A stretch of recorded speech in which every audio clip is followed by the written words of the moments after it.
Good day, everybody. Rob Mazak here. I am a psychic medium and I do a lot of different talks on things. Sometimes they're metaphysical and spiritual aligned. However, I kind of mix it up. But tonight I want to talk about a topic that is probably a little risque to talk about, if you will. And a lot of people might take this topic and this content as really a bad thing to talk about, or something that's very inappropriate and evil and bad and all these different kind of things. However, I feel like I need to talk about it, right? And to discuss it.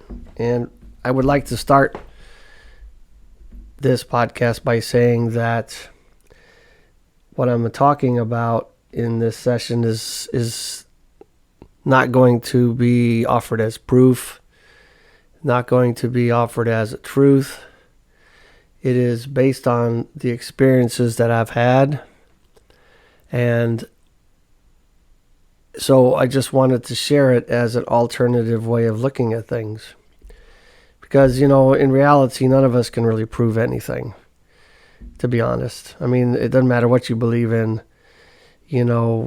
That is formed through life experiences and things that have happened to you and the way you're raised, culture, religion that you were brought up in, all these things, right?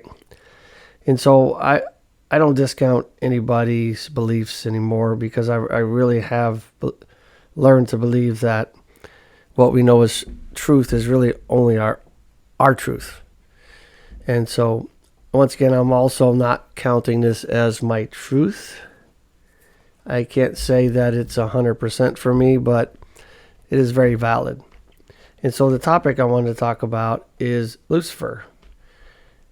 And a lot of people refer to Lucifer, or believe that Lucifer is the devil, the evil one.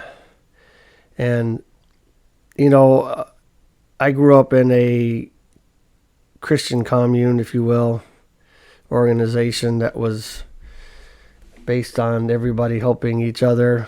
What you do is, whatever part you play is good for the whole. And it was an idea that was good and went bad. However, the Christian indoctrination in this case, I'm sure many religions are similar. They have some type of evil one, if you will. I'm most familiar with Christianity. It is, in my opinion, these days, that it's difficult to say that there's really a devil in my experience and the things that I've recently, over the last few years, have been exposed to.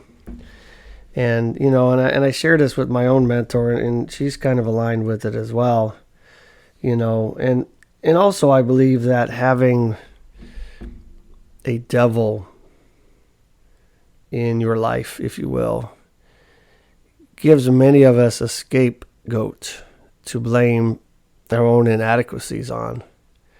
If you think about it, it's like you can blame the devil on all kinds of things. And, in my opinion, the devil, if there is one, is being blamed for a lot of things that he has absolutely nothing to do with. I believe that good and evil, good and bad, however you want to look at that, really comes from within our own selves. I believe that what we think we're fighting as evil is really our own consciousness trying to keep us safe, if you will, and not allow us to stray off of the comfort zone. Well, that's just one way to look at it. I mean, the devil's been cast as a lot of different things, a lot of different names, like Beelzebub and, on and on. There's just so many different names for what is supposed to be evil, right? But anyway, I wanted to talk about my experiences. And I've had a number of these over the last probably 3 years, I guess. About 3 years, right? So the first time that I ever interacted with Lucifer, it wasn't me seeking out Lucifer. It was Lucifer seeking out me to have a conversation about something. Now, I will back up just a little bit. And so when I talk about interacting with Lucifer or any other entity, it is for me something that happens in my consciousness, within my mind's eye, if you will. And it doesn't happen as if I'm seeing some person sitting in front of me or standing in a corner of my room. It is something that happens in my mind. But I don't think that discounts anything at all. I think that if you look at that, it is simply the way we interact with our world anyway. Because our brain is the only thing that creates something we call reality. It brings in all the different sensations and visuals and sounds and different things, and it creates this image, these ideas that look like and feel like reality. I'm not saying that this reality is not real. You know, that was kind of strange to say, huh? Reality and being real. Anyway, I'm just saying that I think that our consciousness is a lot more powerful than we give it credit. So interacting with other entities, aliens, angels, interdimensional beings, whatever comes across your path or my path within your mind is just as valid as interacting with a person in your life, if you will. Anyway, so I remember that Lucifer first came to me a while back when I was looking at an idea called Project Looking Glass, which is, in summary, a device that supposedly can look into future events or even look back into the past, I believe, but primarily focused on future events. And the idea behind this machine is you could feed different ideas and scenarios into it to see what kind of outcomes would come about. And in the process of looking at this, there was a whistleblower that came forth from, I think, from the 70s. But, you know, whether the story is true or not, it really got me intrigued. And so, and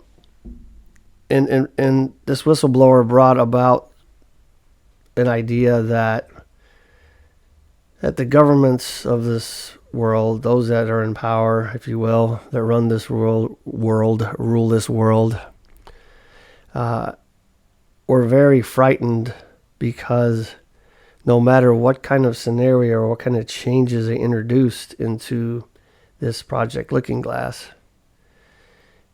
the outcome was turning out the same. That there's nothing they could do anymore for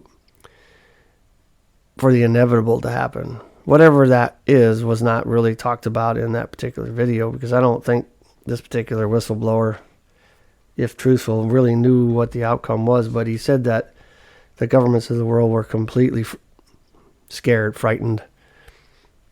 So I guess what I wanted to do was kind of dig into it through some of my meditation journeys, because at the time, especially, I was going through school and it was a requirement. I mean, I've been meditating for a very long time, but as a requirement, it seemed a little bit easier, if you will, to get some really high-end and detailed meditations and information. It's stuff that helped me, put out my first book, actually. And so I figured that I would go in and look at this Project Looking Glass idea. And in that meditation is when Lucifer first came in and began having a conversation with me. And so he was kind of my guide in this journey, if you will. And by the way Lucifer appears to me as a not a scary red horned person thing, whatever you want to call it, but a very handsome middle-aged man, if you will. That rich, powerful look, if you will, right? Not scary at all, which was very helpful, because, I don't seek out his counsel, Lucifer's counsel, but he does like to pop in and talk about some things, and they're very relevant. And so when I was looking at this project Looking Glass through my meditation, he brought me into this, like as if I was under the glass dome of this project Looking Glass thing, but looking out into space, and I could see he was showing me that there was, like, in my rear view, if you will, was all the unlimited timelines that have been happening for quite some time, all the different possibilities, lined up there, basically going from past to future, just like we're used to, but towards me. But as they passed, as I turned around and looked more into the direction that they were going, he showed me that these timelines were going to be converging into a single timeline. And that at this, and then at some point, this is like the Great Reset, if you will. And I'll come back to that in just a second. But the timeline would remain in this single timeline for a while, and eventually it would reset back out into all the possibilities again.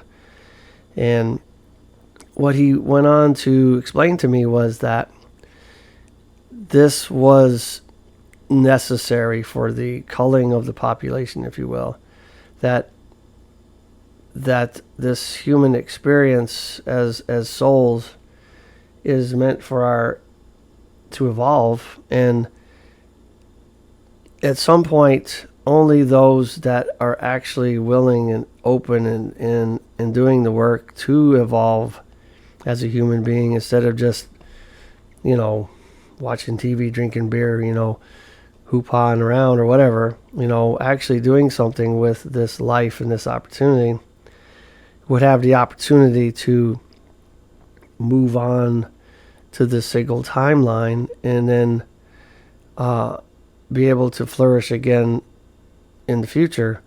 And I think what was the most interesting thing about this thing was that Lucifer talked about his role, and he said,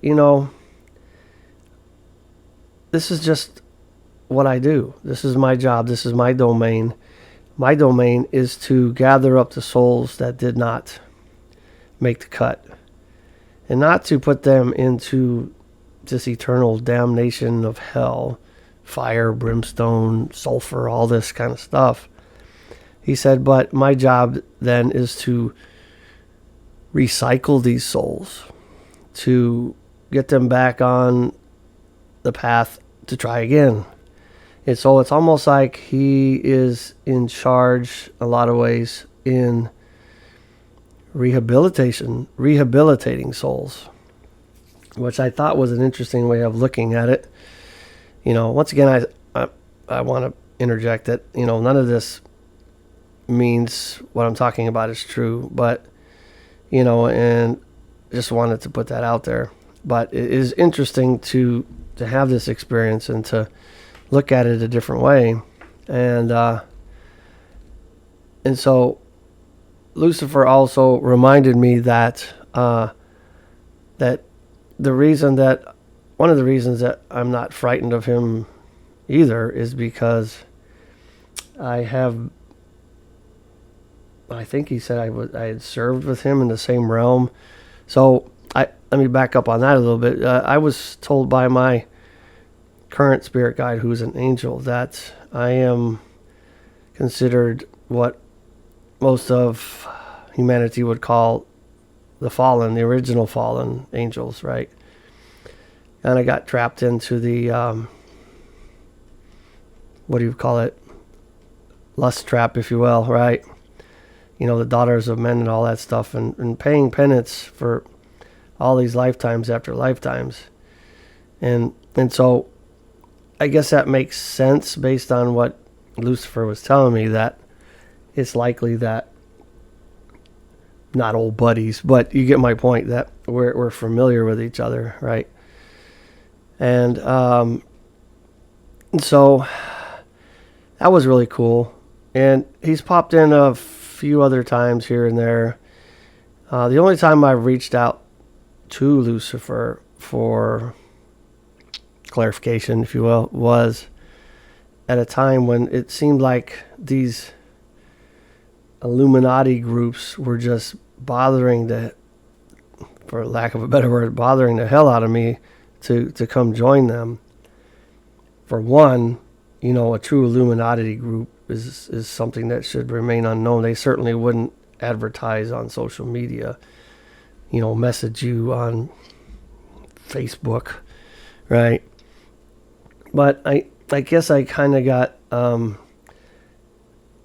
don't know, tired of it, but I just wanted more validation. And so I did some meditation on that, and I said, well, let me go ask who I would consider a good source, right? And so I asked to speak to Lucifer, and I directed that question to him about the validity of this group and other groups like it. And he validated for me that, he said, these are just surface level groups. He said, true Illuminati groups would, in fact, remain in the shadows. Well, what's the point of being a secret group if you're advertising yourself? It makes no sense, he said. Right? He said, trust me, if I or anybody else needed you in a group like that, you would know. I'm like, okay. So I left it alone.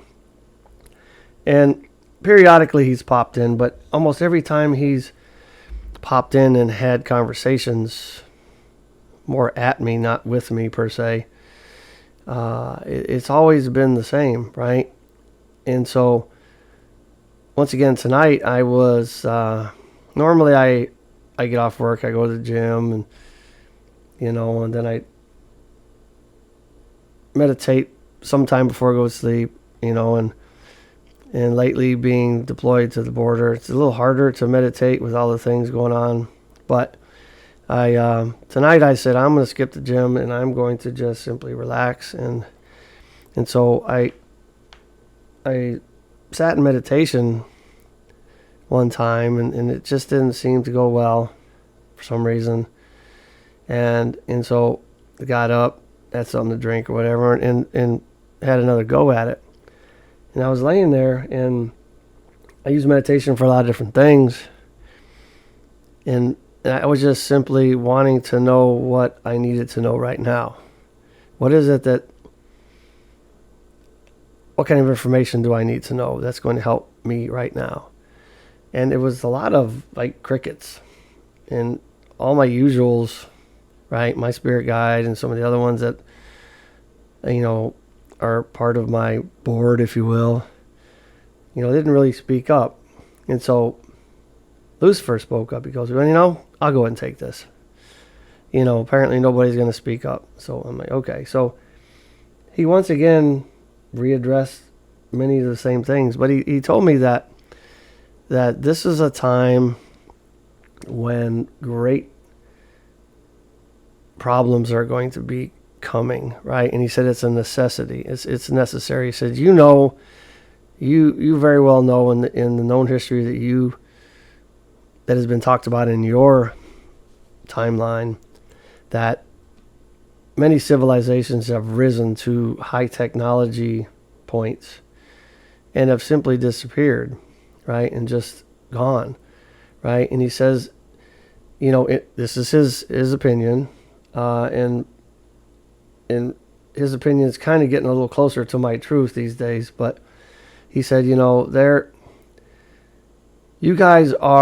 humans are very, very complex. And what's been happening is simulation after simulation has been run over and over and over again to develop the absolute perfect human, and to also understand emotions and consciousness and all the things that humans have that many other entities and beings don't have.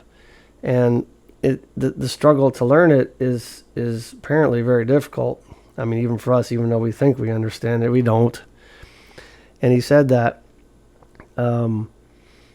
this is a very high level type simulated environment or simulation that is biological in nature. He said so we've been running these things for a very, very long time. And each time they're designed to create more and more numbers of evolved souls, souls that can make the cut, if you will, like we talked about before, will go on and kind of step up like you would in a video game to a new level, right? And begin a different simulation, and just continue to grow. And I found that very interesting, right? And he also alluded to the fact that we as humans are so complex that the simulations that they have are very, very large and very expansive. And he said, but this particular run that we're in now, even though most simulations will end and then restart again, and some that make the cut go on to other simulations, others will repeat, the simulation with some differences. He said, but this time, the program, he called it the program, is so, what's the right word? Complex, fancy, extravagant, such a high level program. He said, I would call it Earth if there was such a thing. He said, but in your case, just like we've heard before, it's not just individual souls now moving up a level or going to a new level, I guess the best way I can understand him describing it. But the whole entire program is moving to a new level, which is something that apparently has never happened in the history of running simulations for human beings. And I'm not sure what the difference is. I didn't really get that out of him. I didn't really ask either, but hearing these things is kind of mind-blowing as it is, much less asking, I guess, almost silly questions if you think about it. Because it was more him talking, me listening.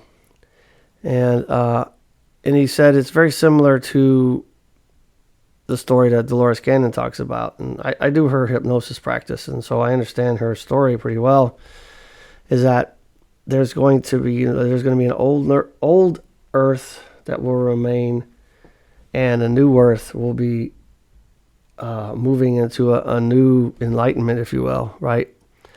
And those that make the cut, basically, I'm summarizing what she's saying, but those souls that are willing to evolve and are working on towards evolving will be able to move with the new Earth. But those that don't will remain with the old Earth. And he said it's a very classic similarity or example of what he's trying to say, is that the same thing everybody here is saying, is that we are moving, we are changing, we are expanding, we're shifting. How many times have we heard that, right? We are shifting into something new. And he said that, he reminded me that my role as in the angelic world was one of, not the angel of death, but one that helps people transition through the death process, and paired with the angel as my guide that I have now, who is the angel of sexuality and conception. So it's like, birth, rebirth, right? And helping people cross over back to reset and all that. I guess it was kind of this perfect union. And why would I choose to come here? I don't know. I mean, it seems like a pretty cool job if that's the case. But however, it's interesting that he talks about this in a simulation or whatever. I don't know if that's true. Who knows?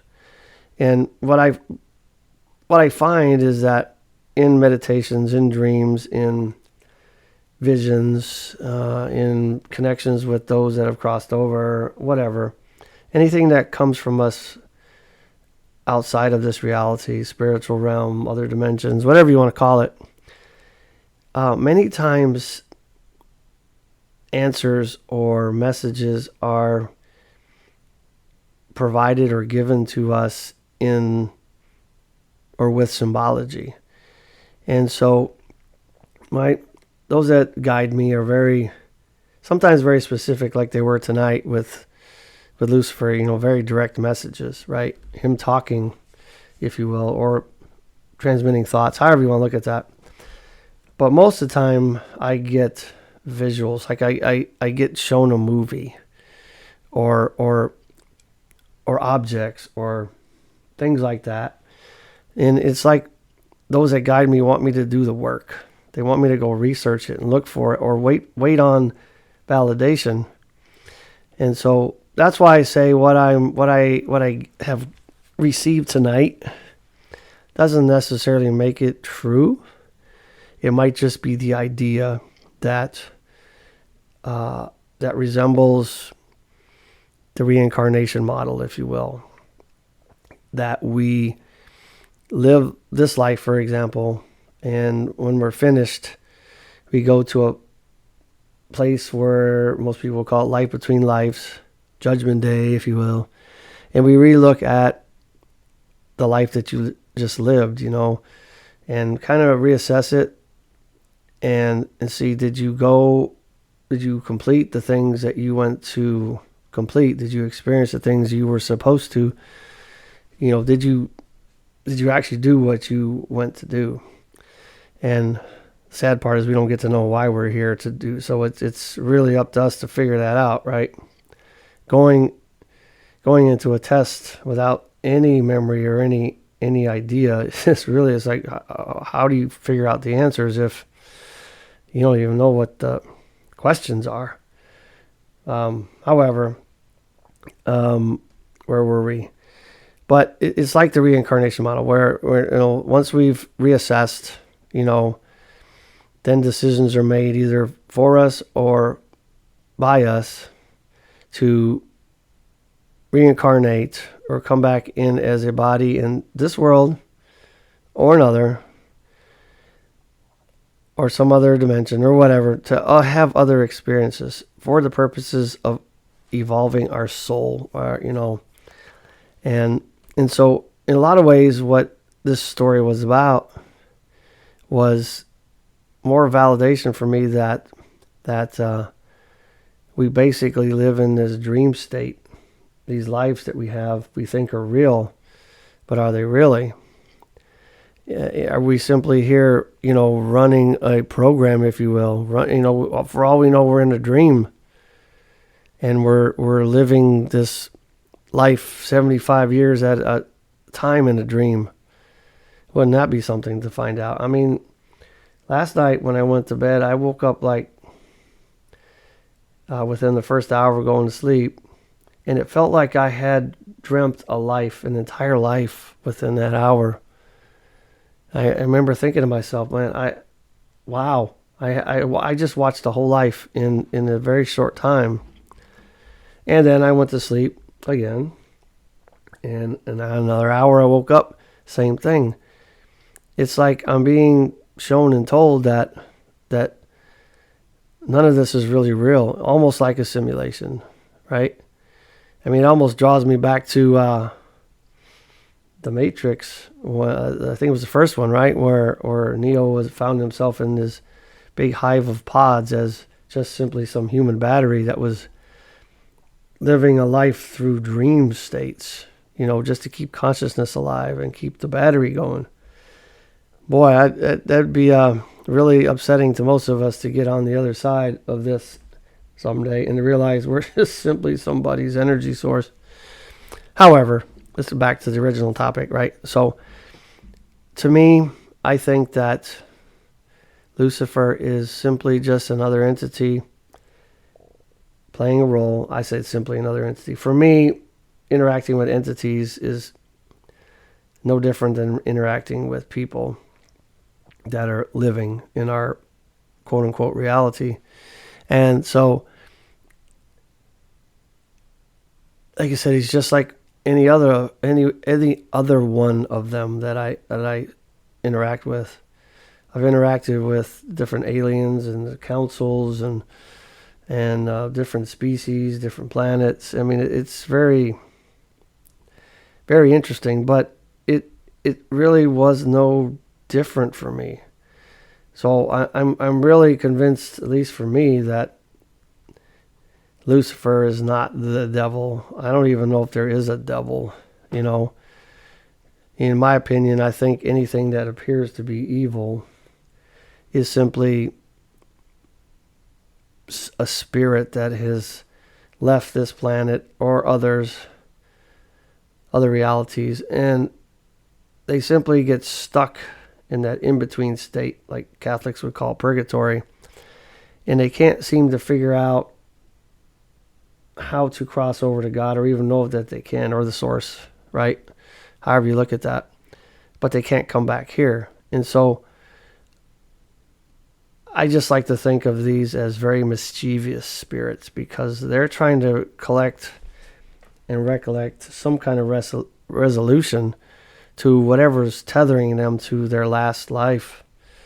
And they just simply want somebody to listen and help them resolve that so they can cross over. And so these, I believe, are the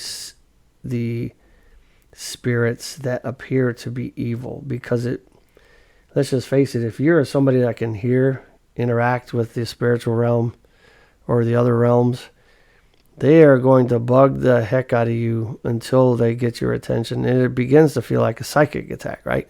So anyway, I think you guys get the point of my conversation. Is talking about Lucifer is a very touchy subject, and I'll probably get a lot of interesting comments and ridicule for this, but you know, like I said, I'm not offering this as proof. I'm not offering any of this or talking about any of this to convince you of anything. I just wanted to share my experiences, and you know, maybe other people have had experiences like it, and maybe they can feel a little less weird because they're getting some of the same things. And so I'd like to think that my biggest role is to help people feel like they're not crazy, that they're not loopy, they're not out there, right? And unlike anybody else. Because most of the clients that I get these days, especially, will walk in my doors and tell me these crazy stories, at least crazy to them. And one of my first comments is, well, welcome to being normal, right? And so I believe one of my biggest roles in this life is to help people understand that their experiences that they have are experiences they should have, and that they're perfectly normal to have them. And it really doesn't matter what your faith is, what you believe in, how you were raised, none of that, right? These experiences do happen, right? And some people talk about them, some people don't. When I grew up, dude, you didn't talk about this stuff. You would get your butt beat, right? You know, I'm an older guy. So nowadays we can talk about these things, and people will talk about us, sure. But when you reach a point where you don't really care what people think about you and it doesn't really matter, then it's okay to start talking about it. Because if you think about it, other people, their opinions, how they feel about you, what difference is it going to make in your life other than giving you anxiety and stress? You know, unless somebody is financing you, feeding you, providing everything for you, what's the point in really caring about what they think, right? Even then, it's a stretch, right?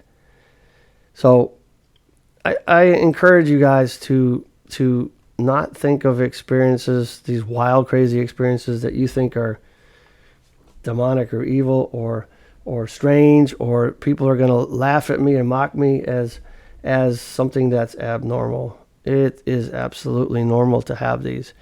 And I guarantee if you don't notice them in your awakened state or in meditation, They will show up in your dreams, right?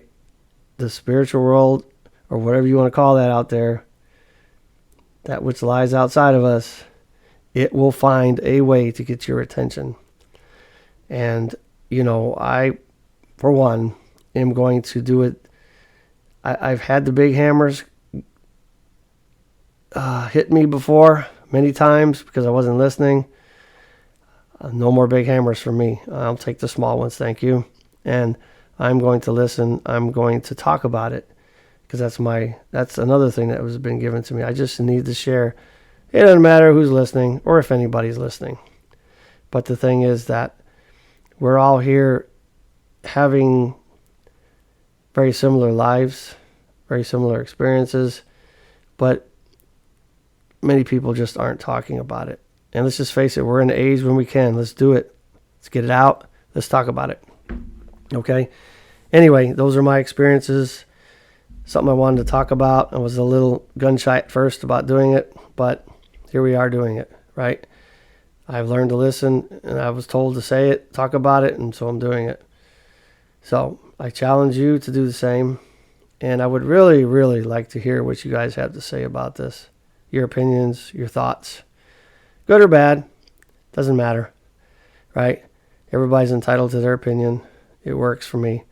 But anyway, you can find my contact information on my website, lifebymazak.com, LIFEBYMAZAK.com. I look forward to hearing from you, and I will be talking to you again.